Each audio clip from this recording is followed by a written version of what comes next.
Hello guys, நான் தான் உங்கள் நிறைய ஃபெக்ஸ் ட்ரேடர். இப்போ என்ன நான் வந்திருக்கேன்னா, நாளைக்கு வேறு சேலஞ்ச் ஸ்டார்ட் பண்ண போகிறோம். ஒரு பதப்பாக இருக்குது, என்ன பண்ணுறதுனே தெரில. நான் வந்து ட்ரேட் பண்ணியே ஒரு 20 days மேலே ஆகுது. சரி, இப்போ தான் அதை பற்றி யோசிச்சுனே இருந்தேன். அப்போது அந்த டைமில் ஒன்று கண்டுக்கப்பட்டது எனக்கு. நான் ஏற்கனவே ஒரு நோட்டு ஒன்று வாங்கினேன். நோட்டு மீன்ஸ் ஒரு புக்கு. இந்த புக்கு வந்து பார்த்திங்கன்னா இந்த புக்கு தான். இந்த புக்கு நான் வாங்கி ஒரு 2 years கிட்ட ஆக போகுது. ஒரு 2 years ஆகிட்ருக்கோன்னு நினைக்கிறேன். ஃபஸ்ட்டு ட்ரேடிங் பண்ணணும் அப்படின்னு அந்த ரீல்ஸு, இன்ஸ்டாகிராமு மற்றவங்கலாம் சொல்லி அது உள்ள அந்த ஒரு கிரேசி வந்து கிரியேட் ஆனது ஒரு 3 years முன்னாடி. அப்போ நான் வந்து இந்த நோட்டை வந்து ஒரு 200 ரூபாய்க்கோ சம்திங் ஏதோ ஃப்ளிப்கார்ட்டில் ஏதோ ஆர்டர் பண்ணி வாங்கினேன். இப்போது பார்த்தீங்கன்னா நிறைய பேட்டர்ன்ஸ் இருக்கும் கைஸ். போட்டிருப்பாங்க இந்த கேண்டில்ஸு, இந்த கேண்டில் நேம்லாம் அந்த மாதிரி வாங்கி ஆகிட்ருக்கோம்.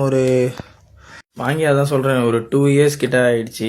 உங்களுக்கு எதனா இந்த கேண்டில் பற்றி தெரிஞ்சுக்கணுன்னா பாருங்கள், இந்த நோட்டோட லிங்க்கு கிடச்சதுன்னா நான் டிஸ்கிரிப்ஷனில் போடுறேன். இது நல்லா நிறைய கேண்டில்ஸோட பேர், அந்த கேண்டில்ஸ் வந்து அந்த இடத்துல ஃபார்ம் ஆனால் அடுத்தது மார்க்கெட்டில் என்ன மூமெண்ட் நடக்கும் அப்படின்றதெல்லாம் போட்டிருக்கும். வேணும்னா வாங்கி சும்மா ட்ரை பண்ணி பாருங்கள், படித்து பாருங்கள்.